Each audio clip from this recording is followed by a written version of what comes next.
What Came Next is intended for mature audiences only. Episodes discuss topics that can be triggering, such as emotional, physical, and sexual violence, animal abuse, suicide, and murder.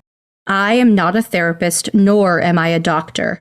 If you're in need of support, please visit somethingwaswrong.com/resources for a list of nonprofit organizations that can help. Opinions expressed by my guests on the show are their own and do not necessarily represent the views of myself or Broken Cycle Media.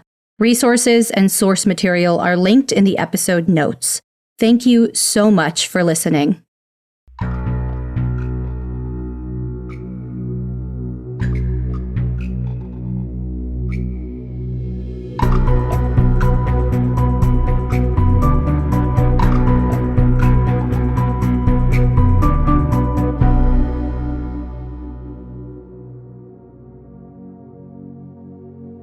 Danny Cords is an organizational psychologist, speaker, actor, and victim advocate from Seattle. He began harnessing his voice and speaking out for others after leaving conversion therapy in his late teens. But his advocacy mission only intensified after being subjected to years of cyberstalking. He hopes to bring awareness and healing to victims all over the world, as well as legal change too. His related and unrelated work and efforts have been featured on the stage, television, radio, podcasts, and more. The Broken Cycle Media team is extremely grateful that Danny was willing to share all that came next in his personal, professional, legal, and media journeys. My name is Danny Cords, and I use he and they pronouns. Professionally, I'm an organizational psychologist, and passionately, I'm a public speaker and consultant who focuses on topics spanning from resilience to organizational change. Organizational change is the collective result of individual change. You'll hear that from just about any change manager. But what does that mean from a psychological perspective? I help leaders achieve what they want to set out to achieve. I've worked in spaces from people strategy to diversity, equity, and inclusion. Right now I work with Tech Fortune 100, and I think my loved ones would say I'm compassionate, tenacious, maybe even stubborn, and passionate. A large part of my narrative comes from being a conversion therapy survivor, otherwise known as reparative therapy, otherwise known as state-sanctioned sexual orientation change efforts. Coming out at 14 in a relatively small town, a suburb of Seattle, from 14 to 17, I went through sexual orientation change efforts, which really demonize your innate identity and really disorient you at a critical time in your upbringing. My parents put me in conversion therapy because they thought that would be the best thing for me, and I think it helps to provide context for the situation. By no means was it okay. You'll do anything to save your kid, even pull them out of your home church, which is open and affirming, and put them into a space that you think is actually going to help them. So I see that, and then I also see shortcomings that have left me feeling less than. At 17, it ended because I got kicked out of the home. I entered into this period of life where I was living prematurely in adulthood in a shadow of shame. I internalized that as something to feel guilty over. I was almost living this double life, just trying to survive as this adolescent, experiencing housing instability, suffering with an attack on my innate identity, thinking that I'm less than, all of these things that many of us can relate to in some form or fashion. This was actually around the time that I met my ex-husband. Here I am doing my best, just trying to make it through. I'm in my early 20s now at this point. I'm surviving, I'm not thriving. I was looking for security. I wanted to be a musical theater actor, like so many beautiful people out there. I did this musical called Chess. Some people are really excited probably hearing that. And the cellist was my ex-husband. It was great for the beginning. I found this person that loved me, or so I felt at the time. I loved him and he provided me security. We entered our life together. But what was really interesting is I was still living this shadow of shame. I'm not telling a lot of people that I'm a high school dropout. I'm not telling people as much about being a victim of conversion therapy because I still was going through my internal struggles there. So what does that leave? It leaves this quiet, almost shell of a human. It's still me, still fabulous, but I was only part of me. It wasn't until probably around 24, 25 that some of my friends encouraged me to go back to school. I couldn't afford to go back to school on my own. So I went to the GSBA as somebody on their exec board. I'm very proud to say that they are the largest LGBTQ plus chamber of commerce in the nation. They also have the oldest LGBTQ plus scholarship program that funds undergraduate students or trade school students for all 4 years of their education, sometimes more. This experience was really interesting. I'm coming in with all this guilt, with all this shame, and I go into this interview panel for this leadership scholarship. When I told them about my experiences and how it led me to housing instability and cost me my high school education, they saw that not as a deficit, which had been really ingrained into me from a young age, but as a point of leadership and growth. They underwrote my education and connected me to local politicians and local senators. We started the talking circuit where I got to share my experiences publicly. I really uncovered this resilience through connection and putting your words out there and having other people in the room say, I went through that too. And I thought I was so alone, because that's exactly how I felt. So talking about it was hugely therapeutic. And I realized that, hey, I don't have to be this quiet person living with such shame. So I started applying myself even more. And about 3 years later, I graduated not just with my high school diploma, but I had a bachelor's and a dual concentration on my master's of adult ed and organizational behavior.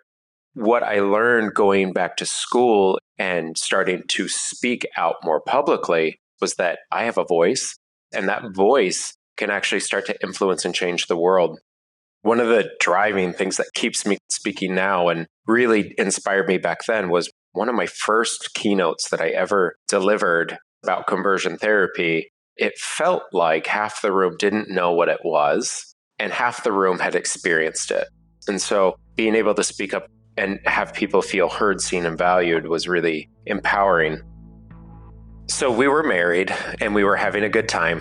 But I think what's really important here, and some grace to be given for both me and my ex-husband, is that the person that went into that marriage was not the person that came out of that marriage. Going in, I'm quiet and I'm shy. I'm not holding my boundaries. I'm not setting expectation. It's a very one-sided relationship. I needed a caretaker, and my ex-husband was that caretaker. But when I found myself with my master's and starting to move into my career, I now have a voice. I'm putting up the boundaries. So at that point, the marriage started to deteriorate. Now, there are 3 characters in my story that I think are really important. There's my ex-husband. There is this piano player, Joel. I don't mind using his name. It's in the public sphere anyways. He had been in my life for probably 13, 15 years. And then the third person is kind of a wild card here. As my marriage was crumbling and as things were failing and we were clinging onto it for dear life, perhaps too long, I come home from one of my volunteer camps. I used to volunteer with kids infected or directly affected by HIV/AIDS, and a lot of them are in the foster system. But I'm coming home from camp. My husband says, hey, listen, I'm in love with someone else. And I say, all right, I'm peacing out, bye. My husband fell in love with the next door neighbor. Almost immediately, I started getting these very targeted text messages from the neighbor. The neighbor would say things like, hey, did you see we got a new cat? Did you see I moved into your place? Now, that's not the person who goes to jail. The DOJ, who ended up resourcing my case, said in a meeting with me, it's not illegal to be an asshole. He didn't break the law. So these texts are coming out. It's really upsetting me. I'm trying to process and grieve the loss of my life over the past decade, and they just keep coming. Then suddenly, I'm getting these robo-dialers. You can put somebody's number into a system and they can call you so many times in an evening. The attacks, I thought, were directly related to my ex-husband. His new love interest had some concerning behavior.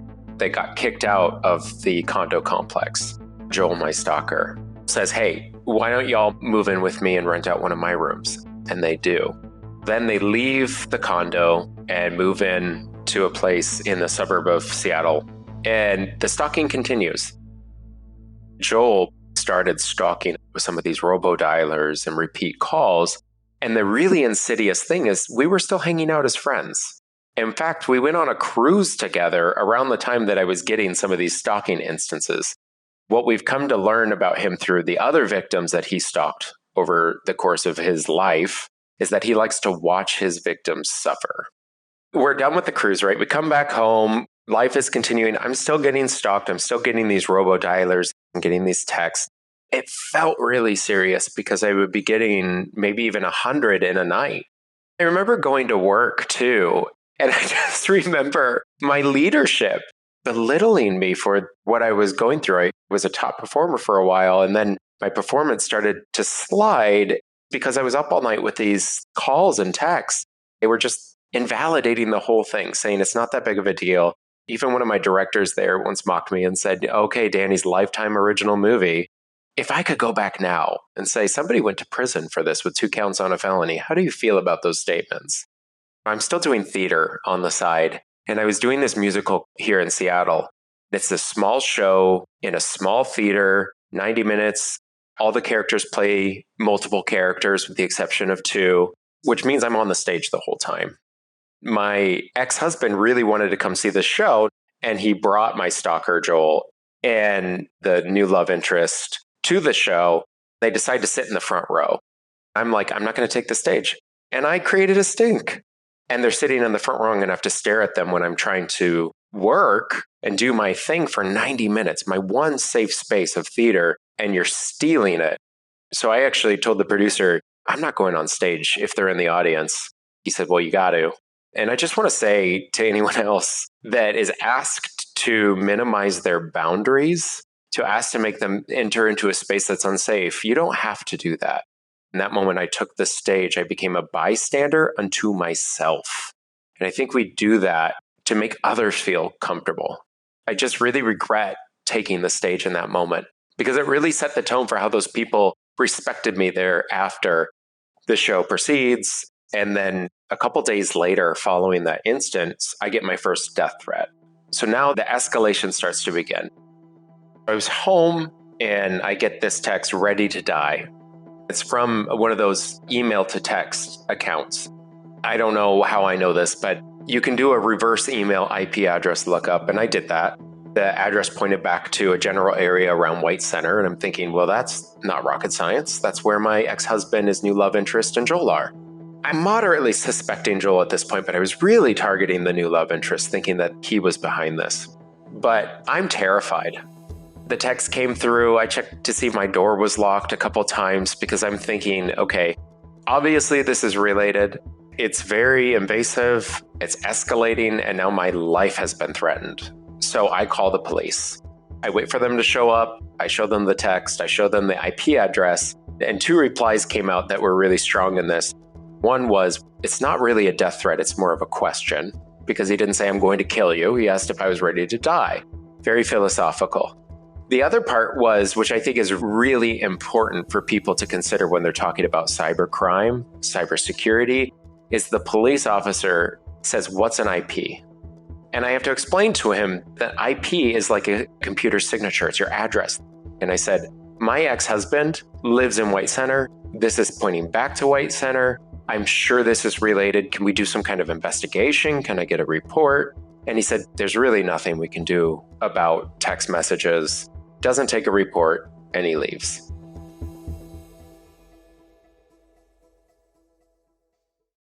Have you ever gotten so used to mediocre bedding that you stop noticing all the little annoyances? Sheets that don't feel soft anymore, bedding that somehow gets too warm in the middle of the night, that kind of thing. I recently upgraded my sheets to Boll & Branch signature sheets, and I could genuinely feel the difference right away. The quality was immediately noticeable. They're soft, really breathable, and just make the whole bed feel so much more inviting at the end of the day, if that's even possible. I totally understand why so many people start with the sheets, because once you feel the quality, it makes sense why people end up upgrading the rest of their bedding too. Get 20% off your first order plus free shipping during the Memorial Day sale at bollandbranch.com/SWW with code SWW. That's Boll and Branch, BOLLAND, branch.com/SWW. Code SWW to get 20% off. bollandbranch.com/SWW, code SWW. Exclusions apply. Thank you so much. I started documenting my evidence. The cop wasn't going to help me, but I thought somewhere in the system, someone will help me. And if nothing else, if I end up getting hurt, I'm going to have evidence to back it up. So I created an Excel spreadsheet. I started recording everything with as much information as possible and screenshots. The death threats continuously get worse, but this is when they started impersonating me online and put me on dating apps, Craigslist. Remember the old personal boards? I was up all over those places. And my information was on there, my contact information, my location information. And it wasn't just in Seattle. Somehow, this went out all over the country, if not larger. They would say things like, I'm looking to get HIV, come infect me. What's unfortunate too is that I didn't see these ads. Whomever was behind these actions made it so that my computer couldn't see those things. How I found out about them is a former director of a show I worked on reached out to me and said, hey, this doesn't sound like you. And I tried to chat with this person, but there's some really risky behavior and I just want to make sure that you're okay. Of course, it wasn't me. It was this picture that I had from when I was married and thinking, how is this even possible? I reached back out to my ex-husband. I say, this is happening. This isn't good. Now looking back, I'm just realizing that I was feeding my stalker a chance to witness my pain. Imagine what's going on with my phone. Spam dialers, getting text messages, getting death threats, and now there's sex ads, and my phone is blowing up with people looking for sex from all over the country. So I go back to the police and I say, hey, this is going on. I ask for a police report to be taken. They say, again, nothing we can do, and they send me on my way. I got one detective's card, and I could never get a hold of him again. My life kind of broke at this point. I entered into a deep depression, felt very unsafe, and I decided I'm going to move, I'm going to change my number, and I'm going to buy a new computer. I'm just going to flush everything out of the system. And so I moved 60 miles to the south, I get a new job, and the stalking never stops. So I changed my number 3 times. This stalker was able to follow me through all of those numbers. It would follow the milestones of the divorce. I had a divorce attorney. They just didn't know what to do. Somebody's bugging you every time you do a financial discovery, every time you do an engagement with the other attorney. Whatever it was, if something happened with my divorce, you would see 4 or 5 instances of stalking for the next couple of days. And yet, very few people believed me that it was tied to my divorce or anyone in his house was involved, which still blows my mind to this day. I had evidence, but I kept on my life. I'm working my new job. As a former scholar of the GSBA, now on their board, I had been volunteering with their scholarship program. And one night we were getting ready to interview the next cohort of scholars to bring into the program. I'm feeling like I'm returning to some semblance of normalcy because I'm in my hometown of Seattle doing what I love to do with the scholarship program. I get in my car and I'm heading home. It's dark and I'm talking to the person I was casually dating at the time. His name was Brian. And I start getting more death threats. And these death threats really up the ante. They would say, ready to die. I'm in your closet waiting for you, ready to rip out your intestines. He signed it with a B. Why would he take the initiative to sign it with anything? But why a B when I'm literally on the phone talking to somebody named Brian, which made me really scared, thinking this person could be watching me. They could be tracking my location. They may have cloned my phone and know exactly what I'm up to. Now they say they're in my home, in my room, in my closet, and they don't just want to kill me, but they actually want to rip my intestines out. I had a friend who was a public defender. I called her and asked her what I should be doing. I'm in the middle of nowhere. I moved out into the burbs. She says, call 911, let them know to have a cop meet you there. You'll fill a report. They'll probably walk into your house with you and they'll take care of you. So I arranged to do that. I call 911. The operator doesn't know what to do with me. I say, listen, somebody's threatening my life. They cannot understand that I'm being cyber stalked. And they're snippy with me. I'm like, I'm going to the police department. I expect a police officer to be there. And that was it. So I drive there. There's no police officer. The doors are locked. There's nobody in there. About an hour and a half of waiting in this dark parking lot, not knowing if I'm being tracked, a police officer shows up. I'm shaking. I am terrified. I tell him what's up, and I show him my phone. I show him the text messages. Also in my car, I had been carrying around of all the evidence, every piece of stalking that had happened up until that point. I pull it open, and I start going through the pages. And the guy brushes it off completely. He says, you know what? They're just messing with you. Once I had a friend sign me up for a senior citizen mailer list. I'm sure it's nothing. This will probably all just wash away. And I say, well, I at least want a police report. And he said, we don't take police reports over this sort of thing. Then he left and he sent me home, even though I had a death threat saying somebody was waiting in my closet. No police report, nothing. I called up my neighbor and said, I need you on the phone with me. I got a threat. I don't know if anyone's in my house. I enter and it's fine. The next day, I think this is really important. I emailed the police department. I talked to their chief and I said, why wasn't a report taken? This isn't okay. And he said, well, there was no recorded incident of you meeting with this officer. And he's a really nice guy with a family. I'm sorry, I don't know how that's relevant, but that was his answer. And I just want to go on record and share that answer because that's absurd. This is going on for now over 2 years. Ironically, at the same time, this was 2018. We actually saw a way with state-sanctioned conversion therapy for minors in Washington State, Senate Bill 5722. And what I noticed is that as I was taking on interviews to talk about conversion therapy, I was in USA Today and a couple of other places, I would get stalked. So my stalker didn't like me being happy. And the day that state-sanctioned conversion therapy was banned for minors was a day of one of the worst attacks. I'm at work. I leave on my lunch break to go stand by the governor for the signing of the bill. We take some pictures. I do a couple of interviews, and then I come back to work. That night, when all of this is hitting the news and people are understanding what I spent my day doing, I get this email from an Associated Press reporter, which was something I was getting, taking on interviews. And this email was very well crafted. So Joel hacked an Associated Press reporter's email and lodged sexual misconduct allegations against me involving the campers I worked with. Again, 4 to 14 infected or directly affected by HIV and AIDS, many of whom are in the foster system. And he said that there were allegations of sexual misconduct. The email was spot on for an Associated Press reporter. This was a real reporter's email. So when I looked at their Twitter and when I looked them up on Google, I could see their work. What was even more so is that my stalker hacked into the camp's system to find people that were part of the founding members of the camp and some of the back end things that we wouldn't know. So I called in a panic one of the leaders of the camp and say, this is happening. This isn't true. I can't believe it's going on. So these allegations are shared.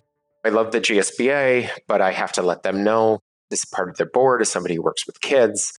I remember that conversation very vividly. I said, listen, I got this email. It's not real. I think it's part of my stalking. I think we need to take it seriously because I don't know what else is coming. And they said, well, what do you think you should do? And I said, well, I think I should step down. They said, yes, that would be wise. Without missing a beat.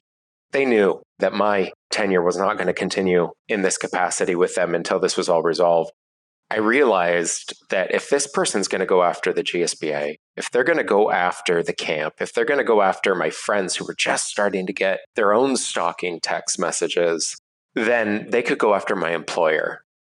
So I disclosed to my employer that I had a stalker. And it was the first time I had done that. I said, listen, I don't have any police reports, but I have a stalker. This is what's happening. This small little credit union took it extremely seriously. They really were upstanders in the situation, and I could not be more proud and honored to have worked with them and have them really given me the space to feel safe, but also to feel seen by taking it seriously, by treating it like trauma. When I was going through some of the worst stalking, my leader would thank me for taking time off because I was taking care of myself. I hired C.A. Goldberg out of New York City to help me, and they were trying to get the DOJ to resource my case. We have been denied, I think, 2 times at this point. I'm investing in legal fees to try and get this madness to stop.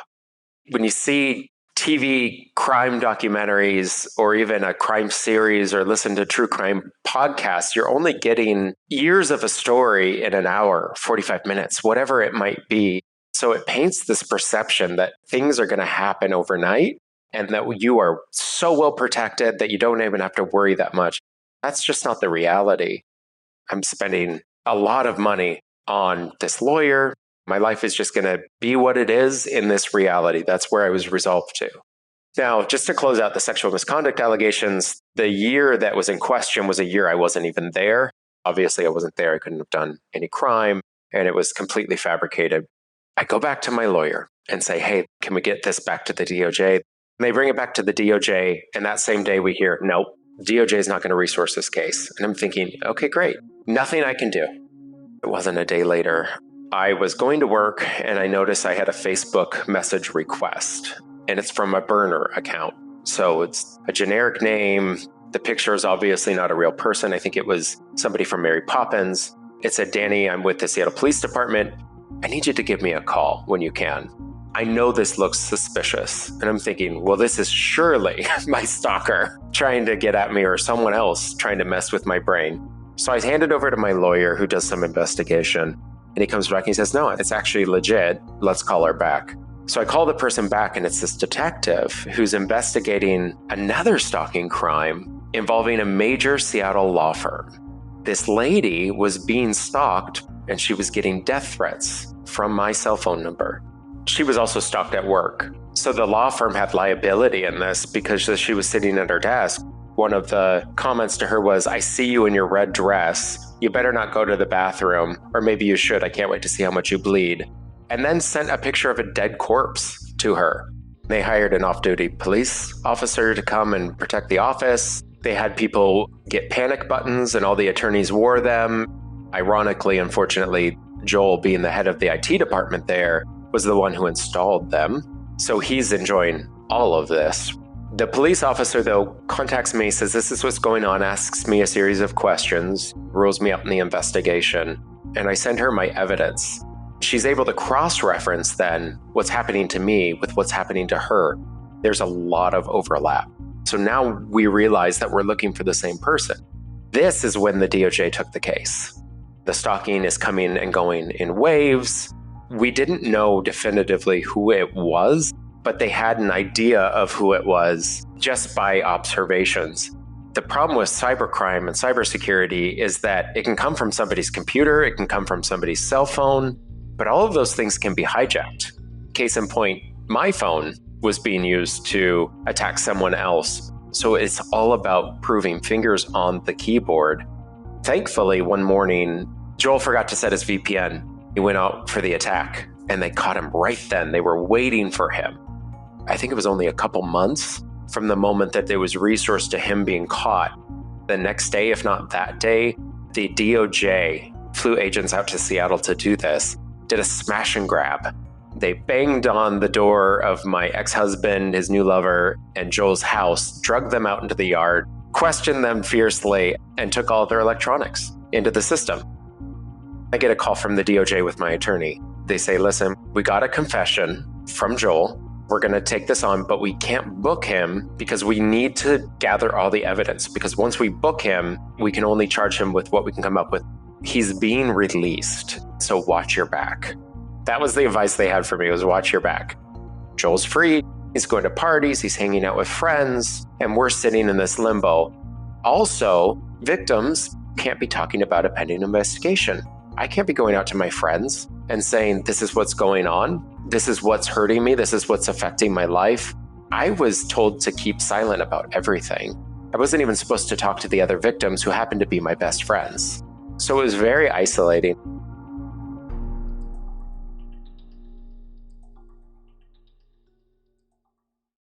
You know how sometimes your outdoor space just isn't giving? That was definitely my patio for a while. I love sitting outside with my coffee and watching the birds and hanging out with my plants, but the space felt kind of tired and unfinished. I wanted it to feel cozy and actually reflect me and not feel like an afterthought. So I went to Wayfair and I found the perfect outdoor rug to completely refresh the space, and honestly, it made such a difference. It instantly pulled everything together and made the patio feel so much warmer and more intentional. I also love that Wayfair makes it super easy to find exactly what works for your style and budget. And with millions of verified reviews, I felt confident ordering. Whether you're refreshing one corner or redoing your whole outdoor setup, they really have everything in one place. Get prepped for patio season for way less. Head to wayfair.com right now to shop all things home. That's WAYFAIR.com. Wayfair. Every style, every home. Thank you so much. They finally got enough to charge him, and they were working out a plea agreement, which took forever for this case.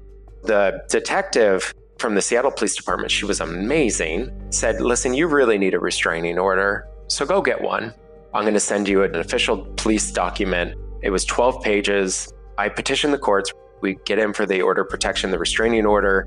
The commissioner I get was somebody that was really not wanting to be there and was really hostile to me. Throughout all of that's going on, Joel still hasn't seen his plea agreement, but he does show up to court that day. And in this 12-page document is a preview of the plea agreement, which includes prison time, probation time, everything of his case that he had not yet seen. And so the commissioner, who had an attitude about him, not only read my address aloud about 3 times in front of my stalker, but the quotes that I remember that stand out in my brain is, I don't get involved in this he said, she said stuff. I'm thinking, dude, you have a 12-page document from the Seattle Police Department that includes a plea deal that talks about a smash and grab by the DOJ. I'm asking for a restraining order with cause. Then when he read the order, he read the entire plea agreement out in front of Joel, which invalidated it because he hadn't seen it yet. He has a right to go over his plea deal with his attorney before a judge or commissioner reads it out loud in the courtroom. And it said, do not share publicly. So the restraining order goes into effect and more time passes by. It felt like an eternity. It also felt very unsafe. The DOJ says, watch your back, and you're sitting there and you're looking at cars that might be following you. You're getting spam calls. Also, what was really interesting in the lack of resourcing in this case is that Joel was supposed to be off of electronics entirely, but he was doing things publicly without any consideration for what the court had ordered him to do. When I brought it to the court's attention, they said, well, that would be very brazen of him. And I was like, yes, it would. And he is. So the plea deal's out. He accepts it. I did get to make a victim impact statement. I spoke at the sentencing. But in terms of the death threats, none of the police reports I requested were made. Going to sentencing was really interesting. I remember it was Judge Lasnik. He was fantastic because he made it known. The line he used was, it doesn't matter if it's a gun to your head or an iPhone. Crime is crime and you'll do the time. What a great line. It rhymes and everything. According to a December 2018 statement by the Department of Justice, Danny Stalker pled guilty in federal court to 2 counts of cyberstalking against multiple Washington residents and was sentenced to 30 months in federal prison and 3 years supervised release. All of which just ended, actually. So now he's walking as a free person again. Being an organizational psychologist, I live and breathe in the space of disruption, resilience, and change. So here's our current state. We haven't updated our laws robustly in the terms of cybercrime really since I think it was the debut of the Razor phone. So we're sitting here with this massive computer in our pocket with VPNs, with all this technology that can be used against us. And we're stunted in our legal protection of actually prosecuting crime against this. The RAND Corporation is citing that from 2014 to 2019, cyberstalking increased by 415% in the United States. In 2022, there was $10.3 billion lost to cyber crime, which is an increase of 281% from 2018. So the rates of these crimes are just through the roof, and yet we're not making it mandatory to learn about the cyberspace in many places, but especially in law enforcement.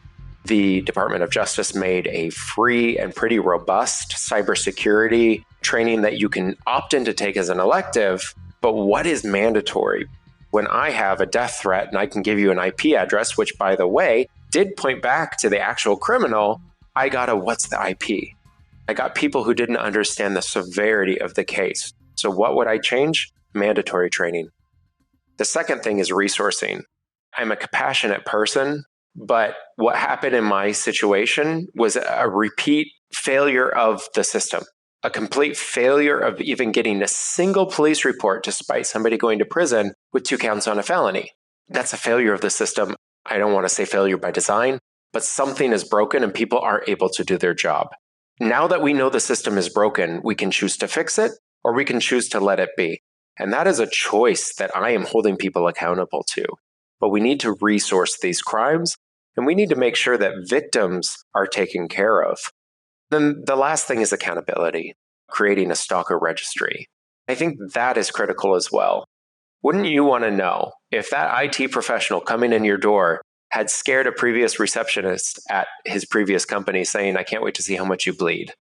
Even recently, there was a friend, and we're kind of distant friends now, maybe because of this, would say, it's just a text message. What does it matter? These are just words. I mean, there are people that respond to stalking, whether they don't understand it or whatever, they invalidate it. That certainly happened in my case on many levels and still happens with people in my circle today. Being in the media, sharing an interview, sharing a testimony, people reach out to us. There's healing that can happen in that. And so I'll get people who will reach out about their stalking situation that they're currently in and what they're going through. There's a couple of healing parts of it. Validation, you're being seen. That was the beginning. You're not listened to for so long. You're experiencing these traumas. And then finally, like when I got my scholarship, when I said, hey, I went through this trauma and I think it's a point of shame and guilt. And they say, no, there's actually a connection to leadership there.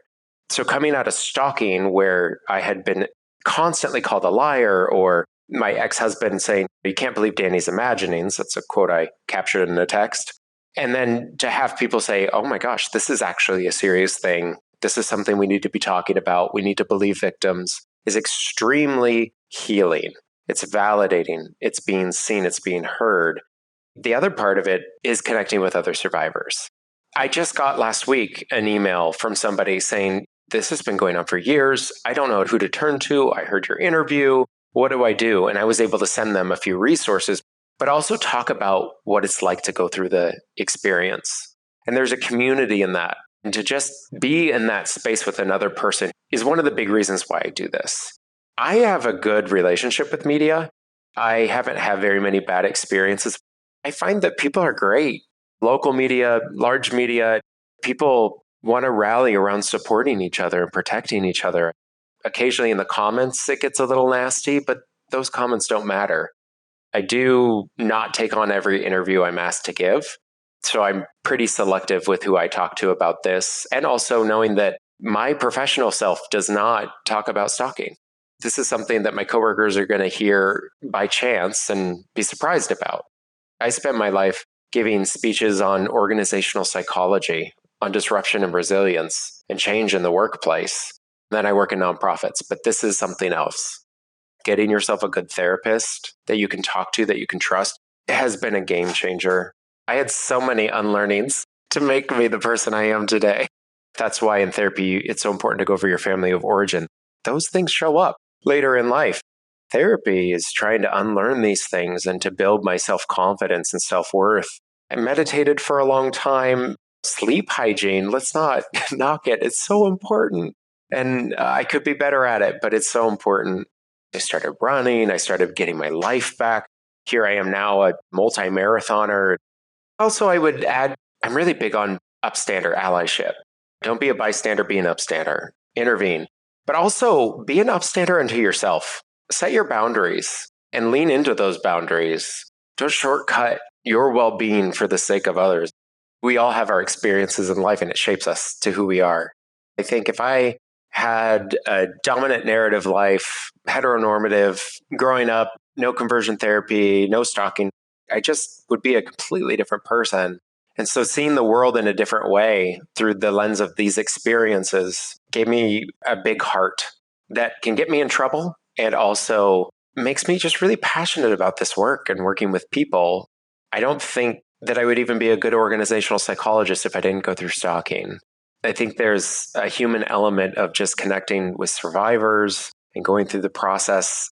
You can find me on my website, www.dannycords.com, CORDS, or on LinkedIn. I'm happy to connect with anyone that wants to connect, as long as it's safe and healthy. Just saying. Thank you for letting this be such a beautiful conversation. Thank you for everything you've shared. I'm so sorry for everything that you've been through. I commend you for prevailing, persisting, and then for turning that into education. I'm so glad that you've entered an era of honoring yourself as well. Amy, thank you so much. This has been awesome. This has been one of my favorite interviews, and I really appreciate you. Cyberstalking can be defined as the repeated use of electronic communications to harass or frighten someone. The incidence of cyberstalking has increased immensely over the last decade, considering technological advances in and accessibility to internet or electronic-based communications have also increased greatly. According to the report by RAND Corporation, which Danny referenced earlier, 57% of all cyberstalking victims know the offender.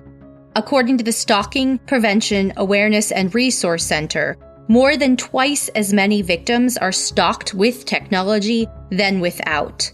The most common technologies used in committing cyberstalking are such basic platforms as text messages, emails, and phone calls. And 75% of cyberstalkers use more than one method of stalking.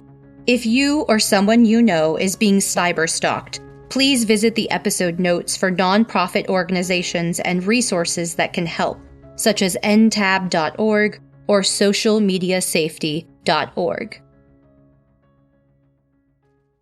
Thank you so much for listening to today's episode. What Came Next is a Broken Cycle Media production, co-produced by Amy B. Chesler and Tiffany Reese. If you'd like to help support What Came Next, you can leave us a positive review, support our sponsors, or follow Broken Cycle Media on Instagram at Broken Cycle Media. Check out the episode notes for sources, resources, and to follow our guests. Thank you again for listening.